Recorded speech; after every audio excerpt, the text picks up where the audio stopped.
মই আজি এই চেনেলৰ যোগেদি আমাৰ AIUDF দলৰ সুপ্ৰিমো আৰু দলৰ যিমান আমাৰ কৰ্মীকৰ্তা আছে সকলোকে জনাব বিচাৰিছোঁ যে ইতিমধ্যে হৈ যোৱা 4 তাৰিখে যি মিটিং আছিলে নগাঁও ডিস্ট্ৰিক্ট কমিটি প্ৰেসিডেণ্টৰ সাধাৰণ সভা আছিলে।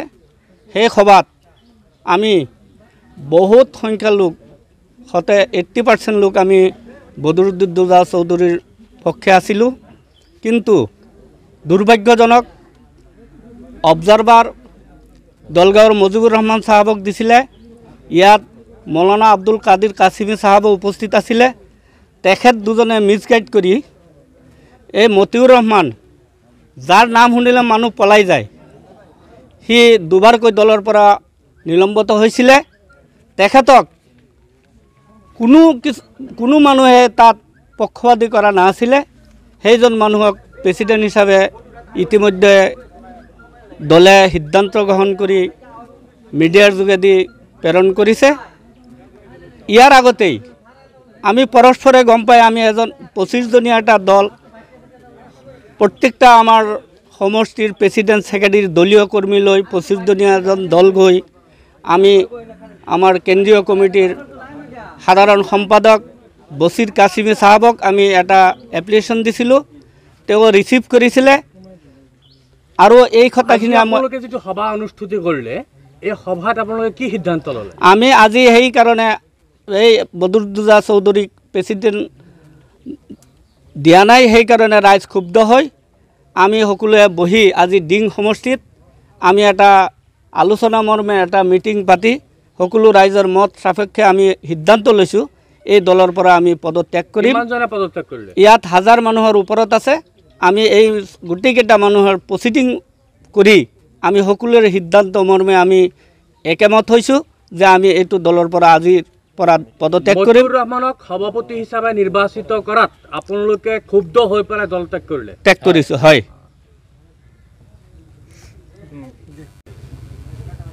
আমি আজি আপোনালোকৰ এই চেনেলৰ জৰিয়তে জনাব বিচাৰিছোঁ যে যোৱা 4/9/2024 তাৰিখ আমাৰ নগাঁও ডিষ্ট্ৰিক্ট AIUDF দলৰ ডিষ্ট্ৰিক্ট কমিটি গঠনৰ সাধাৰণ সভা আছিল আৰু তাত যিমান মানুহ উপস্থিত আছিল, আজি বদৰুদ্দোজা চৌধুৰী সাহেব 10 বছৰ ধৰি আমাৰ এই দলৰ কাম সভাপতি হিচাপে চলাই নিছে। চলাই নিয়াত কোনো ধৰণৰ ত্ৰুটি বিচ্যুতি আমি দেখা পোৱা নাই। তেওঁ এজন নিষ্ঠাৱান কৰ্মী হিচাপে কাম কৰিছিল। দলৰ সম্পূৰ্ণ মানুহৰ তেওঁৰ লগত মিলা প্ৰীতিত কাম চলিছিল। কিন্তু দুৰ্ভাগ্যজনক যোৱা 4 তাৰিখৰ মিটিঙত দলে অবজাৰভাৰ হিচাপে দিয়া দুজন ব্যক্তিয়ে প্ৰৰোচনামূলকভাৱে তেওঁৰ বিৰুদ্ধে মতিউৰ ৰহমান সাহেবৰ গোটেই ছাপোৰ্টাৰ বুলি দলৰ সুপ্ৰিমোক এটা ৰিপৰ্ট দি যি সিদ্ধান্ত দলে গ্ৰহণ কৰিছে সেইটোৰ ওপৰত ক্ষুব্ধ হৈ আমাৰ ডিং সমষ্টিৰ গোটেই পঞ্চায়তৰ বিভিন্ন বিষয়ববীয়া ডিষ্ট্ৰিক্ট কমিটিৰ সমষ্টি কমিটিৰ বিভিন্ন বিষয়ববীয়াসকলে আজি একমত হৈ সভা অনুষ্ঠিত কৰি আমি প্ৰস্তাৱ মৰ্মে একত্ৰিত হৈ আমি দলৰ বিভিন্ন পদৰ পৰা পদত্যাগ কৰিছোঁ। কিমানজনে পদত্যাগ কৰিছে? প্ৰায় 1000 মানুহ এক হৈ আমি দলৰ বিভিন্ন পদৰ পৰা পদত্যাগ কৰিছোঁ। AIUDF দলৰ নীতি আপোনালোকে ক্ষুব্ধ হৈ পৰিছে? ক্ষুব্ধ হৈ আমি সভা অনুষ্ঠিত কৰিছোঁ। তাৰ মূলত হ'ল যে যোৱা 4 তাৰিখে যি আমাৰ সাধাৰণ সভা ডিষ্ট্ৰিক্ট কমিটিৰ কাৰণে অনুষ্ঠিত কৰা হৈছিল, তাত খুব অনৈতিকভাৱে দলগাঁৱৰ মুজিবুৰ ৰহমান MLA মুজিবুৰ ৰহমানে অনৈতিকভাৱে কিছু সিদ্ধান্ত লৈ মিছগাইড কৰি যি চেণ্ট্ৰেল কমিটিত প্ৰতিবেদন দাখিল কৰিছে, তাৰ বাবে আমি খুব ক্ষুব্ধ। সেই সভাত শতকৰা 95% মানুহ আছিলে বদৰুদ্দোজা চৌধুৰীৰ ছাপোৰ্টাৰৰ। ইয়াৰ তথাপিও আমি যদি তাত 5জন মানুহৰ নাম প্ৰস্তাৱ হৈছিলে, এজন মানুহ যিজন মানুহক একচেপ্ট কৰিলে দলে, সেই মানুহজন দুবাৰকৈ দল বাগৰা আৰু দুবাৰেই তেওঁক ছাছপেণ্ড হৈছে। তে এনেকুৱা মানুহক দেৱাৰ কাৰণে এই কৰ্মীসকল আমি সকলোৱেই খুব মৰ্মান্তক দুখ পাইছোঁ। তে দলক আমি অনুৰোধ জনাইছোঁ আজিৰ এই প্ৰতিবাদ কৰি আৰু আমি পদত্যাগ কৰি এই কৰিছোঁ যে দলে পুনৰ বিবেচনা কৰক, নহ'লে যদি কৰে তেতিয়াহ'লে আমি পুনৰ বিবেচনা কৰিম, নহ'লে অন্যথা দলৰ ভেটি যে এনেদৰে খহি যাব। বাই ইলেকশ্যন আগলৈকে তেনেকুৱা প্ৰত্যেকটা দিনেই আমাৰ মানে আপোনালোকৰ সভাত কি সিদ্ধান্ত ল'লে? এতিয়া আমি সভাত এই সিদ্ধান্ত লৈছোঁ যে দলক আমি চবেই দলৰ প্ৰাথমিক সদস্যৰ পৰা পদত্যাগ কৰিছোঁ। যোৱা 4 তাৰিখে নগাঁও জিলা কমিটিৰ সাধাৰণ সভা হৈছিল। সেই সভাত নগাঁও জিলা কমিটিৰ নতুনকৈ গঠন প্ৰক্ৰিয়া চলিছিল। নতুন প্ৰক্ৰিয়াত 5জন প্ৰাৰ্থীৰ নাম প্ৰস্তাৱত আহিছিল। তাৰ ভিতৰত সভাত উপস্থিত শতকৰা 90জন মানুহেই বদৰুদ্দোজা চৌধুৰী ওৰফে বাদল চাহাবৰ সমৰ্থন কৰিছিল। দ্বিতীয়তে এটা সংখ্যা আছিল শ্বৰীফ আলী ভাই, প্ৰাক্তন এক্স প্ৰেছিডেণ্ট ছাত্ৰ মৰ্চাৰ, তেখেতৰ। আজি আপোনালোকে পদত্যাগ কৰিলে কিয়? সেই কথাটো কৈ আছোঁ, কমনৰ ডিটেইলছটো আমি কিয় কৰিছোঁ, আমাৰ খুব কিয় দলৰ প্ৰতি, দলৰ সিদ্ধান্তৰ প্ৰতি, সেই কথাটো মই ক'ব বিচাৰিছোঁ।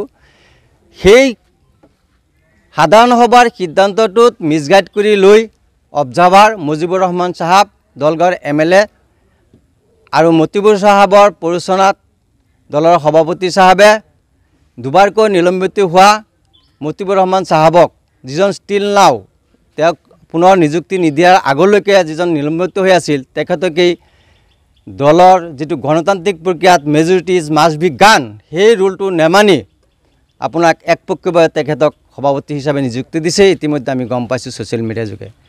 আমি মতিবুৰ ৰহমান চাহাবক।